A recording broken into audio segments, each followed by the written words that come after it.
நம் வேதத்திலே கடந்த வாரத்தில் வாசித்த வேத பகுதியை ஒன்று கூட வாசிக்க கேட்கிறேன். ஆமேன். மத்தேயு சுவிசேஷம் 10ஆம் அதிகாரம் 2வது வாக்கியம். ஆமேன். மத்தேயு சுவிசேஷம். அந்த 12 அப்போஸ்தலருடைய நாமங்கள் ஆவன. முந்தினவன் பேதுரு என்னப்பட்ட சீமோன், அவன் சகோதரன் அந்திரேயா, செபதேயின் குமாரன் யாக்கோபு, யோவான். போதும். இந்த வசனத்திலிருந்து ஆண்டவருடைய வார்த்தையை நாம் கேட்டு வருகிறோம். போன வாரத்தில் கேட்டோம், முந்தினவன் பேதுரு எனப்பட்ட சீமோன். ஏன் அவருக்கு முந்தினவன் என்ற பெயர்? பேதுருவுக்கு பரிசுத்த ஆவியானவர் கொடுத்து வேதத்தில் வைத்திருக்கிறார் என்பதை கடந்த வாரத்தில் நாம் தியானித்தோம். அவர் எல்லா விஷயத்திலையும் முந்தி செயல்படுகிறவர். ஆமேன். அல்லேலூயா. எல்லா விஷயத்திலையும் முந்தி செயல்படுகிறவர் பேதுரு. ஆமேன். இயேசுவை பிடிக்க வந்தவனுடைய காதை வெட்டினான். இயேசுவை ஆமேன் தோத்திரம் கல்லறையில் முந்தி ஓடி போய் கல்லறைக்குள்ளே பார்த்தான். ஆமேன். இயேசுவை கடிந்து கொள்ளுகிறதிலே முந்தி நின்றான். இப்படி பல காரியங்களை பேதுருவை குறித்து பார்த்தோம். தோத்திரம். அப்போ முந்தினவன் என்ற பெயர் வருவதற்கு எந்த காரியத்திலையும் முந்தி செய்கிறவன் பேதுரு. ஆமேன். அல்லேலூயா. பேதுரு 11 சீசர்களும் மற்றவர்களுமாக சேர்ந்து 120 பேர்கள் மார்க்கு என்கிறவருடைய மாளிகையிலே உட்கார்ந்து உபவாசித்து ஜெபம் பண்ணி கொண்டு இருக்கும் பொழுது, ஆமேன், எல்லாரும் அபிஷேகத்திலே நிரம்பி பெந்தெகோஸ்தே நாளிலே அந்நியபாஷையிலே கர்த்தரை ஆராதித்து ஆண்டவரை மகிமைப்படுத்தி கொண்டிருக்கும் பொழுது அங்கு கூடியிருந்த ஜனம் எல்லாரும் சொல்றாங்க, பேதுருவும் மற்ற ஜனங்களும் குடித்து கொண்டிருக்கிறார்கள் என்று அவர்களிடத்தில் பேசின பொழுது, பேதுரு எல்லாருடைய நடுவிலையும் முதலாவது எழுந்து நின்று பிரசங்கம் பண்ண ஆரம்பித்தார். அந்த பிரசங்கத்திலே 3000 பேர்கள் ரட்சிக்கப்பட்டார்கள். ஆமேன். பிரசங்கிக்கிறதிலே முந்தி, பிரசங்கம் பண்ணுகிறதிலே முந்தினவனாக இருந்தான். கர்த்தரை தேடுகிறதில் முந்தினவனாக இருந்தான். ஆமேன். அப்போ பேதுருனுடைய பிரசங்கத்தை கேட்டு 3000 பேர் ரட்சிக்கப்பட்டார்கள். அந்த 3000 பேர்களிலே வாலிபர்கள் இருந்திருக்கலாம், பெரியவர்கள் முதிர்ந்தவர்கள் இருந்திருக்கலாம். 3000 பேர்கள். அப்ப நான் இது சொல்ல வந்தது, பேதுரு முந்தி எழும்பி நின்றான். எல்லா காரியத்திலும். எருசலேம் தேவன் வாசம் பண்ணுகிற நகரம். எருசலேம் தேவனுடைய நகரம். எருசலேமிலிருந்து வசனம் வெளிப்படும். எருசலேமிலிருந்து விடுதலைகள் வெளிப்படும். இந்த எருசலேமை ஆட்கொண்டிருக்கிற எபூசியனை மேற்கொள்ளுவதற்கு தாவீது போன பொழுது, தாவீதை இதற்குள் நுழைய விடமாட்டேன் என்று தடை செய்தவன் எபூசியன். அப்பதான் தாவீது சொல்றாரு, முந்தி யார் எபூசியனை அடித்து எருசலேமை கைப்பற்றுகிறார்களோ அவர்கள் தலைவனும் சேனாபதியுமாயிருப்பார்கள். ஆண்டவர் தாவீதினுடைய வார்த்தை பிரசித்தமான பொழுது யோபாப் முந்தி ஏறி தலைவனானான். முந்தி ஏறி பட்டணத்தை பிடித்தான். அது சீயோன் கோட்டையாய் மாறிற்று. நம்ம முந்தி ஏறணும். நம்முடைய சபையை ஆக்கிரமித்து இருக்கக்கூடிய அசுத்த வல்லமைகள் அழிந்து நிர்மூலமாவதற்கு முந்தி எழும்புகிற யோபாபுகள் தேவை. ஸ்தோத்திரம், ஸ்தோத்திரம். சபையை மேற்கொள்ள துடிக்கிற எபூசியனை, விசுவாச மக்களை மேற்கொள்ள துடிக்கிற எபூசியனை, நம்முடைய குடும்பத்தை தகர்க்க நினைக்கிற எபூசியனை மேற்கொள்வதற்கு முந்தி எழும்பக்கூடிய யோபாபுகள் கர்த்தருக்கு தேவை.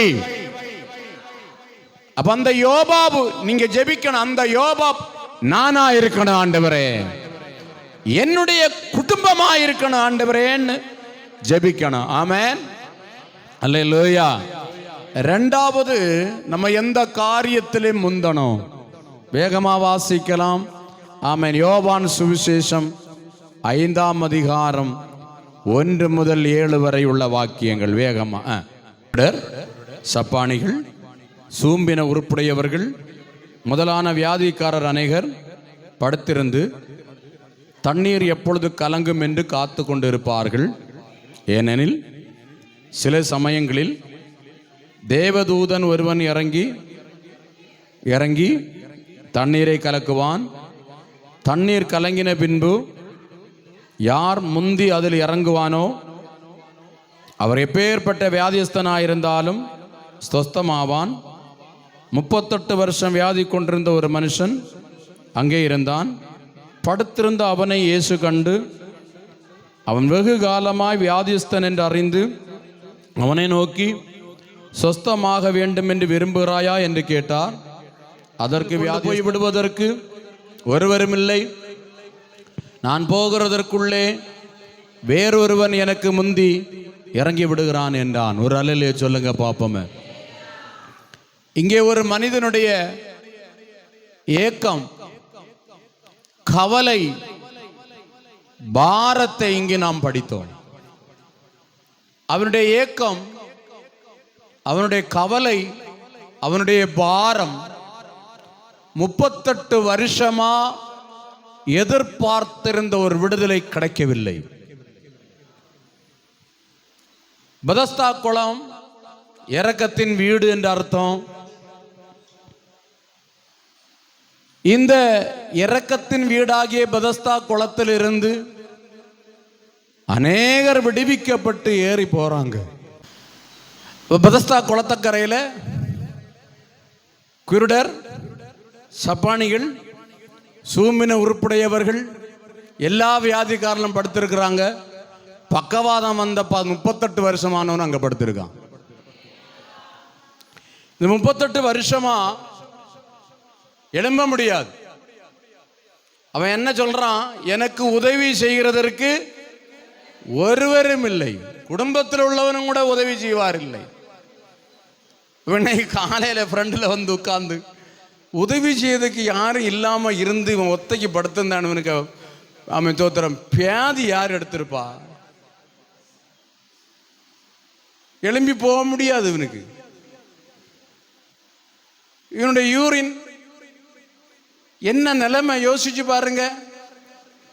இவனை கொண்டு போய் குளத்துல விடுறது. இப்போ ஒரு ஆள் உதவி செய்யறதுக்கு இருந்த எப்பவே இவன் குளத்துல இருந்து கலங்குற நேரத்தில் ஒத்த தள்ளு, அங்க தள்ளி அங்க போட்டிருக்கலாம். தள்ளது கூட யார் இல்லை, ஆள் இல்லை. யோசிச்சு பாருங்க அவனுக்கு நிலைமை எப்படி இருந்திருக்கும்னு. ஒரே படுக்கையில இருந்தா என்ன வரும்? புண்ணு வரும் இடுப்பு பக்கத்தில. அவனுக்கு நிலைமை ஒண்ணு யோசிச்சு பாருங்க. இவன் கண்ணு முன்னே இறங்கி சுகமாய் போகிறான். கை இல்லாதவனுக்கு கை உண்டாகிறது.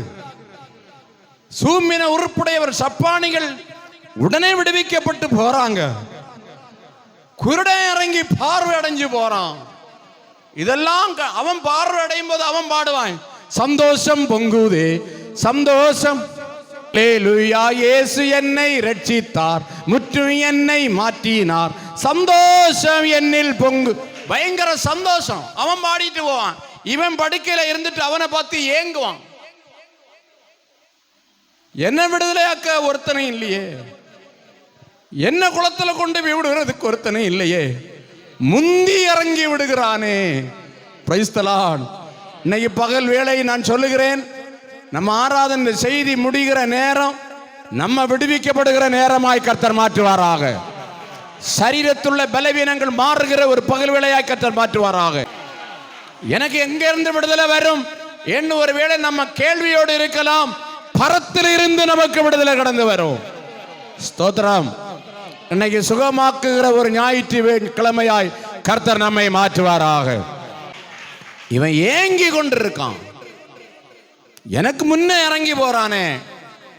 ஆமா, இன்னைக்கு சொல்றது, இறங்கி விடுதலை பெறுவதற்கு, விடுதலை கிடைப்பதற்கு முந்தி யார் ஆசைப்படுகிறானோ அவனுக்கு விடுதலை.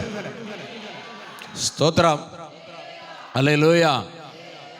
சுருக்கமாக சில காரியங்களை சொல்லி கடந்து செல்ல விரும்புகிறேன். ஆமென். எத்தனை வருடமானாலும் விடுதலையாக்க நம்முடைய ஆண்டவரால முடியும்.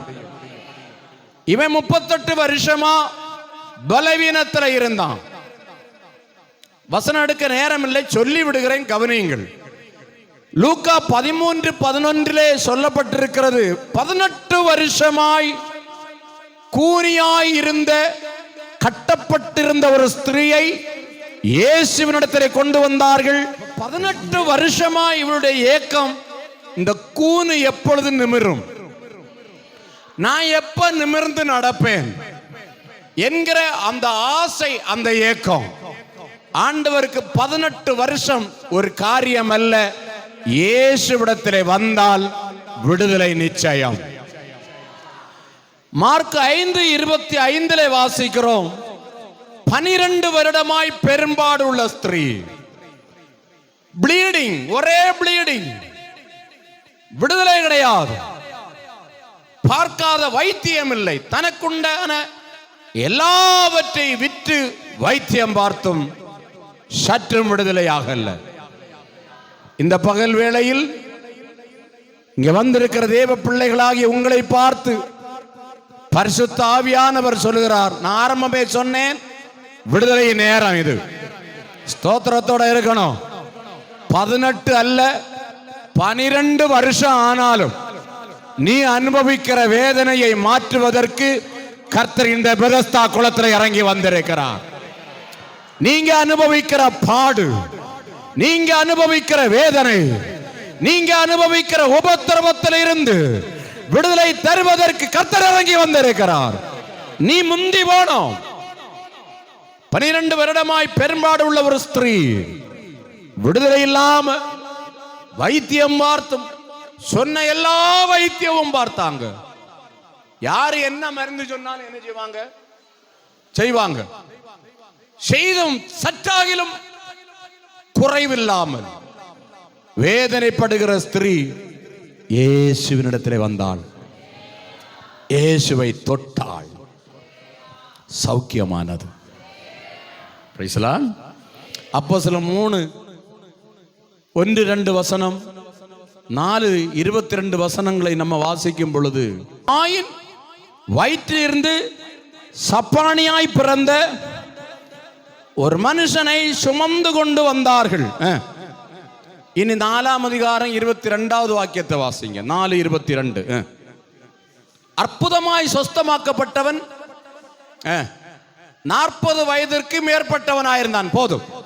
இந்த சப்பானி தாயின் வயிற்றிலிருந்து பிறந்தது முதல் 40 வயசு தாண்டுகிறது வரையிலையும் நடக்க முடியாதவனாயிருந்தான். ஸ்தோத்திரம்.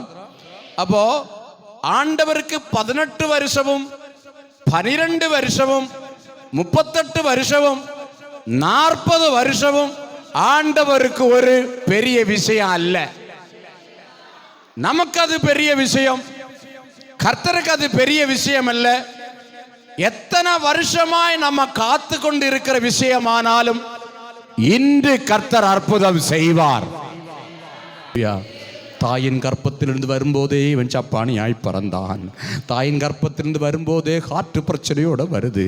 தாயின் கர்ப்பத்திலிருந்து வரும்போதே சுகரோட வருது. தாயின் கர்ப்பத்திலிருந்து வரும்போதே பல வியாதிகளோடு வருகிறார்கள். நான் சொல்லுகிறேன், இன்றைக்கு பரிசுத்த ஆவியானவர் சொல்லுகிறார், நீ எப்பேற்பட்ட வியாதியா இருந்தாலும், எப்பேற்பட்ட வியாதிஸ்தனாய் இருந்தாலும், எப்பேற்பட்ட போராட்டத்தின் இருந்தாலும், எத்தனை வருஷ காலமானாலும் சரிதான், இன்று முந்தி கர்த்தரிடத்தில் வருவதற்கு நீ தயாராவாயானால் உன்னுடைய விடுதலையை கர்த்தர் கரங்களிலே ஏற்றுக்கொள்ளுவார்.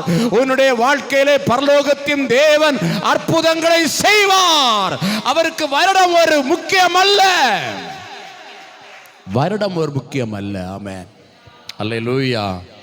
விடுதலைக்காக முந்தி வந்த ஒரு மனிதனை உங்களுக்கு முன்பாக வைத்து ஜெபிக்க விரும்புகிறேன். வாசிப்போம். ஆமென். லூக்கா எழுதின சுவிசேஷம் 4ஆம் அதிகாரம் 27வது வாக்கியம். வேகமாக லூக்கா எழுதின சுவிசேஷம் 4ஆம் அதிகாரம் 27வது வாக்கியம். அல்லாமலும் எலிசா தீர்க்கதரிசியின் காலத்திலே இஸ்ரவேலருக்குள்ளே அநேகம் குஷ்டரோகிகள் இருந்தார்கள். ஆயினும் சீரியா தேசத்தானாகிய நாகமானே அல்லாமல் அவர்களில் வேறு ஒருவனும் சுத்தமாக்கப்படவில்லை என்று சத்தியத்தின்படி உங்களுக்கு சொல்லுகிறேன் என்றார். இயேசு பிரசங்கம் பண்ணி கொண்டிருக்கும் பொழுது பரிசேயர்கள், வேதபாரகர்கள், சதுசேயர்கள், நியாயசாஸ்திரிகள் எல்லாரும் இயேசுவை சூழ்ந்து கொண்டிருக்கிறாங்க. அந்த நேரத்திலே ஆண்டவர் சொல்லுகிறார், அந்த அதிகாரத்தை நீங்கள் வாசிக்கும் பொழுது அவரை இவர்கள் நிந்திக்கிறாங்க, பரிகாசம் பண்ணுகிறாங்க. அப்ப ஆண்டவர் ஒரு முக்கியமான தூதை செய்தியை சொல்லுகிறார். எலியாவின் நாட்களில் 3 வருஷம் 6 மாதமும் பஞ்சம் உண்டாயிருந்த பொழுது அந்த தேசத்தில் அநேக விதவைகள் இருந்தும் இந்த ஒரே சாரிபாத்து விதவை மட்டும் போஷிப்பிக்கப்பட்டாள். அநேகர் இருந்தும் அதே வார்த்தை தான் 27 சொல்லுகிறார். இஸ்ரவேலருக்குள்ளே அநேகம் குஷ்டரோகிகள் இருந்தும் நாகமானே அல்லாமல், அந்த வார்த்தையை நீங்க கோடு போடணும், நாகமானே அல்லாமல் அவர்கள் வேறு ஒருவனும் சுத்தமாக்கப்படவில்லை. சீரியா தேசத்தில் அநேக குஷ்டரோகிகள் இருந்தாங்க. நான் கேள்வி கேட்பேன், இப்ப பதில் சொல்லணும். சீரியா தேசத்தில் ஏராளம் குஷ்டரோகிகள், ஆயிரக்கணக்கான குஷ்டரோகிகள் இருந்தார்கள். அந்த ஆயிரக்கணக்கான குஷ்டரோகிகள் இருந்தும் விடுதலை பெற்றது நாகமானே அல்லாமல் வேற ஒருவனும் கிடையாது என்று இயேசு சொன்னார். காரணம் என்ன? விசுவாசம். நம்பினான். என்னது? சொஸ்தமாக வேண்டும் என்று விரும்பினான். கீழ்ப்படிந்தான். நல்ல தூதுகள் வருது. சொல்லுங்க. அநேக ஆயிரம் குஷ்டரோகிகளுக்குள்ளே விடுதலை கிடைக்கணும் முந்தி போனான். அப்ப 2 ராஜாக்கள் 5ஆம் அதிகாரத்தில் இருக்கு. இவர் போகாத இடம் கிடையாது. விடுதலைக்கு வேண்டி செலவாக்காத பணம் இல்லை. ஏன்னா கோடீஸ்வரன், பெரிய மந்திரி, யாரு என்ன சொன்னாலும் அந்த மருந்து அவன் பார்க்காம இருக்கவே மாட்டான். ஸ்தோத்திரம். அப்ப இஸ்ரவேலில் உள்ள ஒரு சின்ன பிள்ளை, அவள் சொன்னாள், எங்க எஜமானன் போக வேண்டிய இடம் எல்லாம் போயாச்சு, பார்க்க வேண்டிய இடம் எல்லாம் போய் பார்த்தாச்சு, நான் ஒரு இடம் சொல்றேன், அங்கு போவாரானால் நம்ம எஜமானன் சுகமாவார். அந்த பிள்ளைக்கு நல்ல விசுவாசம் இருந்தது. ஸ்தோத்திரம். அல்லேலூயா. அப்ப அந்த பிள்ளை எங்கப்பா போனோன்னு இந்த பிள்ளையை பார்த்து அந்த நாகமானுடைய மனைவி கேட்டது. சொன்னார், இஸ்ரவேலிலே ஒரு தீர்க்கதரிசி இருக்கிறார். ஆமென். இஸ்ரவேலில் யார் இருக்கிறார்? ஒரு தீர்க்கதரிசி இருக்கிறார்.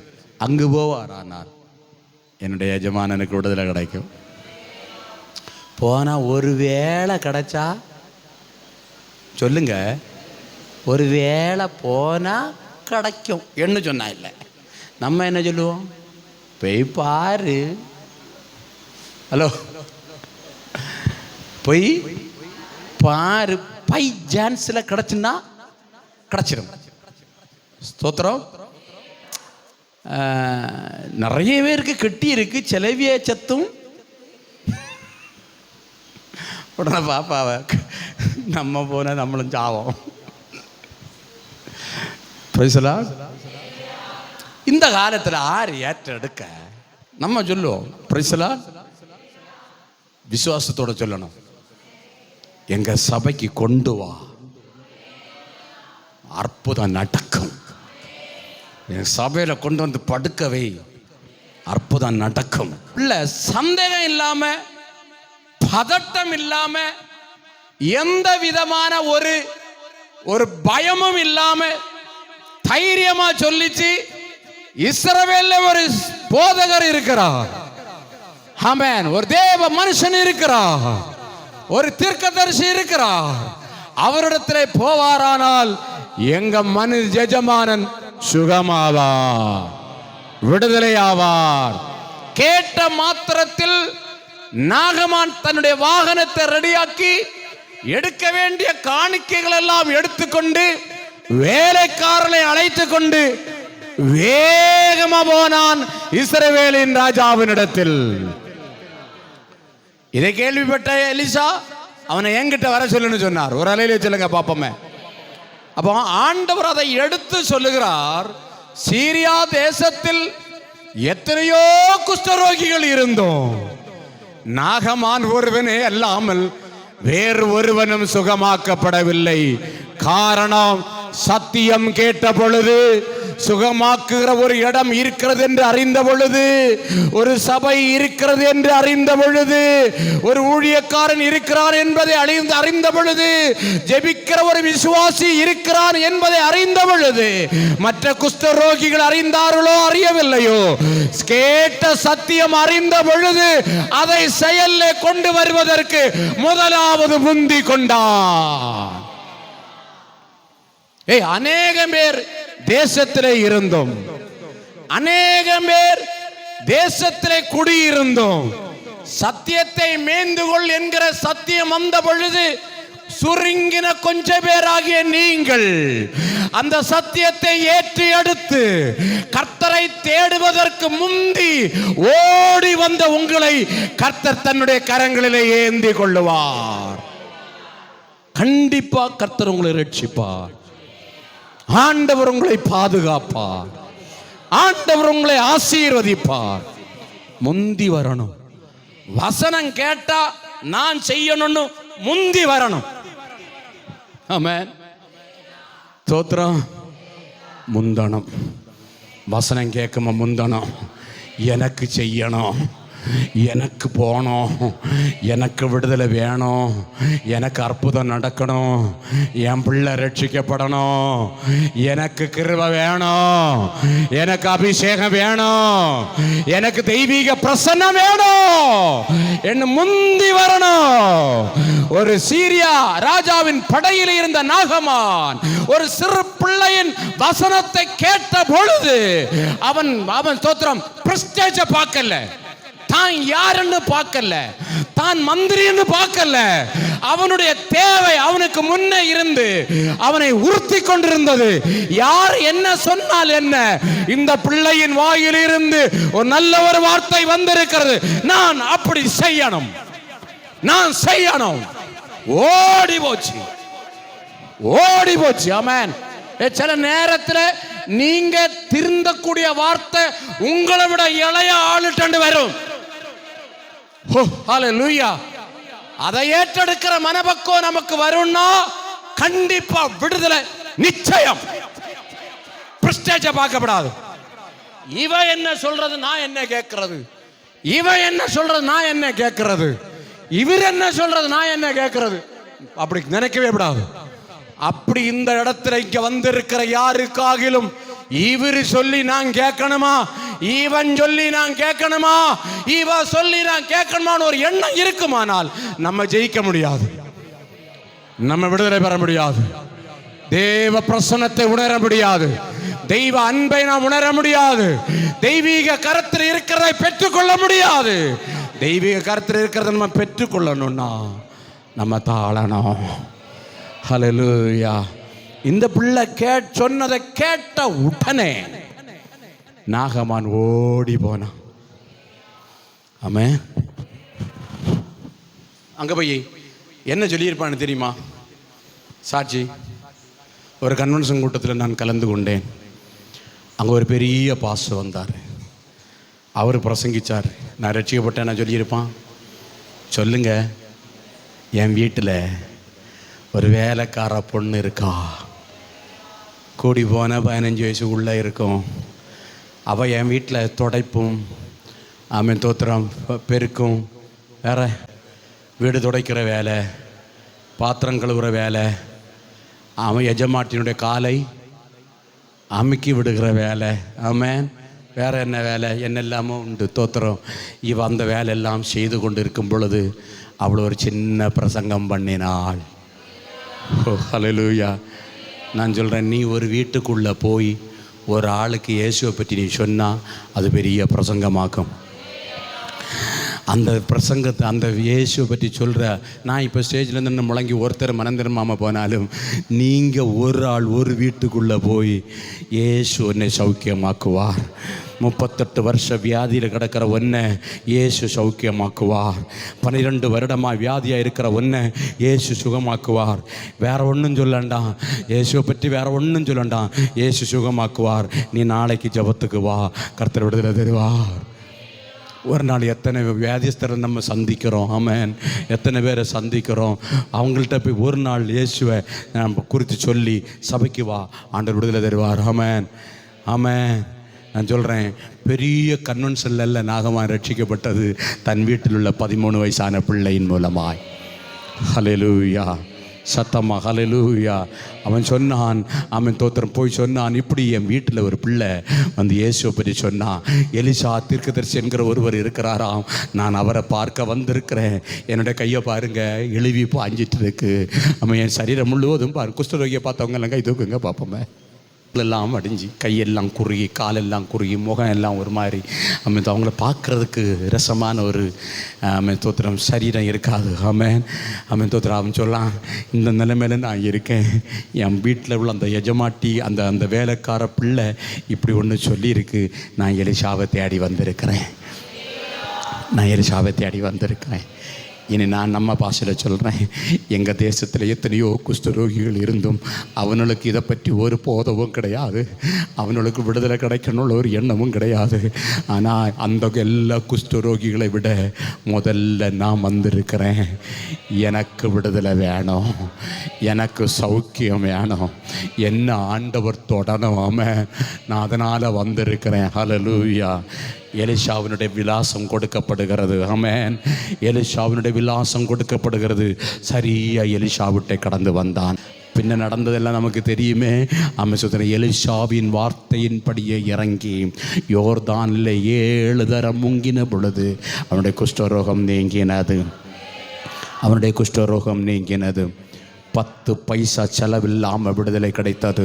10 பைசா செலவில்லாமல் விடுதலை கிடைத்தது. இந்த பகல் வேளையில் வந்திருக்கிற தேவ பிள்ளையே, செலவில்லாத ஒரு விடுதலை. ஆமென். செலவில்லாத ஒரு அற்புதம், செலவில்லாத ஒரு ஆசீர்வாதம். ஆமென். ஆமென். முன்முடக்கில்லாத ஒரு அற்புதம் இயேசு செய்ய ஆண்டவர் போதுமானவராக இருக்கிறார். அவருக்கு வருஷம் முக்கியம் அல்ல. ஆமென். அவர் எத்தனை வருஷமானாலும் அது முக்கியம் அல்ல. ஹல்லேலூயா. முந்தி வாரது தான் முக்கியம். ஆமென். ஆண்டவர் பார்ப்பார், யார் முந்தி வாரான், யார் முந்தி வர்றாங்க, ஆராதனைக்கு யார் முந்தி வாராங்க, ஜெபத்திற்கு யார் முந்தி வாராங்க, வேதத்திற்கு யார் முந்தி முக்கியத்துவம் கொடுக்கறாங்க, கர்த்தருக்கு கொடுப்பதற்கு யார் முன்ன வாராங்க, சபையில் உள்ள வேலைக்கு யார் முன்ன வாராங்க, சபையில் உள்ள காரியங்களுக்கு யார் முன்ன வாராங்க, ஆவிக்குரிய காரியத்திற்கு யார் முன்ன வராங்க, அவர்களுக்கு தான் அற்புதம், அவர்களுக்கு தான் அற்புதம், அவர்களுக்கு தான் அற்புதம், அவர்களுக்கு தான் அற்புதம், அவர்களுக்கு தான் அற்புதம். முறுமுறுத்து பின்வாங்கி போறவனுக்கு அல்ல. இனி ஒரு தூது கூட சொல்லி முடிக்க விரும்புகிறேன். ஆமென். உன்னால எழும்ப முடியல, நடக்கவே முடியாது, எனக்கு உதவி செய்வார் யாரும் இல்லை அப்படின்னு நினைப்பேன்னா கர்த்தர் உன் அருகில வருவார். ஓ தேங்க்யூ லார்ட். கர்த்தர் உங்க கிட்ட வருவார். அந்த வசனத்தை ஒன்று டச் பண்ணி போறேன். 5 ஆமென் தோத்திரம் 6வது வாக்கியம், யோவான் 5:6. படுத்திருந்த அவனை இயேசு கண்டு, அவன் எல்லாரும் சேர்ந்து சொல்லணும், அவன் அவரை நோக்கி சொஸ்தமாக வேண்டும் என்று விரும்புகிறாயா? வெகு காலம், ஆமென், 38 வருட காலம் வியாதியஸ்தன் என்று அறிந்தும், 12 வருட காலம் வியாதியஸ்தன் என்று அறிந்தும், நல்ல கவனிங்க, எத்தனை காலம் நீங்க கஷ்டப்படுகிறீர்கள் என்பதை உலகம் அறியாமல் இருக்கலாம், சொந்தம் அறியாமல் இருக்கலாம், கூட்டு நண்பர்கள் அறியாமல் இருக்கலாம், கூட வருகிறவர்கள் அறியாமல் இருக்கலாம். நீ எவ்வளவு காலம் கடன் பிரச்சனையில இருக்கிறாய் என்பதையும், எவ்வளவு காலம் நெருக்கத்தில் இருக்கிறாய் என்பதையும், எவ்வளவு காலம் கஷ்டப்படுகிறாய் என்பதையும் சர்வ வல்லமையுள்ள தேவன் அறிந்திருக்கிறார். வெகு காலமாய் வியாதிஸ்தன் என்று அறிந்தோம்.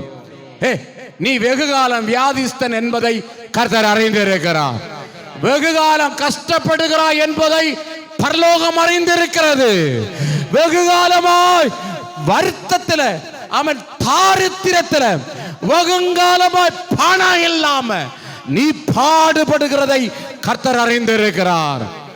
அவர் அறிந்தது உண்மையானால் உன் அருகில அவர் வருவார். எத்தனை பேர் விசுவாசிக்கிறீங்க? கர்த்தர் வருவார். ஆமென். வெகு காலம் நீ பாடுபடுகிற உன்னை தேடி கர்த்தர் வருகிறார். வெகு காலம் கஷ்டப்படுகிற உன்னை கர்த்தர் தேடி வருகிறார். வெகு காலமாய் வேதனை அனுபவித்துக் கொண்டிருக்கிற உன்னை கர்த்தர் தேடி வருகிறார். தம்பி, வெகு காலமாய் ஆமென் வேதனைப்படுகிற உன்னை கர்த்தர் தேடி வருகிறார். தேடி வருகிறார், தேடி வருகிறார். ஆமென். ஹல்லேலூயா. தேடி வந்து கேட்டார், தம்பி சுகமாக விரும்புகிறியா? ஆமென். சுகமாக. அப்பவும் அவன் என்ன சொன்னான்? குளம் கலக்கப்படும் பொழுது, அவனை ஏக்கத்தையாக்க அவன் சொல்றான், குளம் கலக்கப்படும் பொழுது நான் வந்து இறங்கணும்னு நினைக்கிறேன், என்னால் முடியலப்பா, என்னால் முடியலப்பா. வேற ஒருத்தர் இறங்கி சுகமாக போகிறான், வேற ஒருத்தர் இறங்கி சந்தோஷமாக போகிறான். ஹல்லேலூயா. இன்னைக்கு இந்த ஏக்கத்தோடு இந்த இடத்துல இருப்பீர்களே, ஆனால் சர்வ வல்லமுள்ள தேவன் உங்கள் மேல் கரத்தை வைக்கப் போகிறார். எனக்கு முன்னே ஒருவன் இறங்கி போகிறான். அவன் கடன் இல்லாமல் வாழ்ந்து கொண்டிருக்கிறான். அவன் நல்ல வாழ்க்கை வாழ்ந்து கொண்டிருக்கிறான். அவன் பிள்ளைகள் எல்லாம் நல்ல நிலைமையில் இருக்கிறாங்க. என்ற ஏக்கத்தோடு இருக்கிறியா? என் பிள்ளைக்கு ஒரு நல்ல வாழ்வு வராதா, எனக்கு ஒரு நல்ல வாழ்வு வராதா என்று வெகு காலமாக ஏக்கத்தோடு இருக்கிற உன்னை கர்த்தர் இன்றைக்கு தொடுகிறார், இன்று தொடுகிறார். Thank you Lord. ஆமென். வெகு காலம் என்பதை அறிந்து கேட்கிறார், நீ விரும்புகிறியா? ஆமென். உனக்கு விடுதலை கிடைக்க நீ விரும்புகிறியா? எழும்பி நடக்க நீ விரும்புகிறையா? 4 பேரை போல உலகத்தில் நடக்க நீ விரும்புகிறாயா? ஆமென். 4 பேரை போல சந்தோஷமாக இருக்க நீ விரும்புகிறையா? நீ நீண்ட நாட்களை கேட்குறியே, நான் சந்தோஷமாக சாப்பிட்டு எவ்வளவு நாள் ஆகிறது, ஆமென், சந்தோஷமாக தண்ணி குடித்து எவ்வளவு நாள் ஆகிறது என்று நீ உனக்குள்ளேயே கேள்விகள் கேட்டுக்கொண்டிருக்கிறியே. சர்வ வல்லமுள்ள தேவன் சொல்லுகிறார், வெகு காலமாய் கேள்வியோடு இருக்கிற உன் வாழ்க்கையை ஆமென் ஆமென் கர்த்தர் மாற்றி அமைக்க விரும்புகிறார். நீ விரும்புகிறாயா? ஆமென். நீ விரும்புகிறாயா? ஆமென். ஒரு அல்லேலூயா சொல்லுவோம். ஆமென். பரிசுத்த ஆவியானவர் இந்த காலை வேளையிலே கேட்கிறார், நீ விரும்புகிறாயா? ஆமென். இவன் சொன்னான், நான் ஏக்கத்திலே சொன்னான். கர்த்தர் அவனுடைய ஏக்கத்தை அறிந்த ஆண்டவர், அவனுடைய வேதனை அறிந்த ஆண்டவர். ஒருவரும் உதவியற்றவனாய் இருந்த ஒரு மனிதனை பார்த்து, உன் படுக்கையை எடுத்துக்கொண்டு நட என்று சொன்னார். உன் படுக்கையை எடுத்துக்கொண்டு நடந்து போகாம அவன் அப்படியே நடந்து சுகத்தோடு போனான். நான் கேட்குறேன், அவனுக்கு சந்தோஷம் எவ்வளவு பெருசாக இருக்கும். ஹல்லேலூயா. ஆண்டவர் சொன்னார், நீங்கள் கேளுங்கள், உங்கள் சந்தோஷம் பெரிதாயிருக்கும்படி நீங்கள் பெற்றுக்கொள்வீர்கள். ஆமென். உங்களுக்கு சந்தோஷத்தை தர கர்த்தர் கடந்து வந்திருக்கிறார். உங்களுக்கு விடுதலை தர கர்த்தர் கடந்து வந்திருக்கிறார். முந்தி யார் போகிறானோ அவனுக்கு விடுதலை. நாகமான் முந்தி போனான். சீரியாவில் இருந்த எல்லா குஷ்டரோகிகளை விட கர்த்தர் விடுதலையை கொடுத்தார். இன்னைக்கு அந்த விடுதலை இங்கே சம்பவிப்பதாக. இயேசு கிறிஸ்து பெதஸ்தா குளத்தங்கரையில் சென்ற நேரத்தில் நடந்த விடுதலை இங்கே சம்பவிப்பதாக. எல்லாரும் ஜப நிலையிலேயே முழங்காலில் நின்று நம்ம சில நிமிடங்கள் கர்த்தரை நாம் ஆராதிக்க போகிறோம்.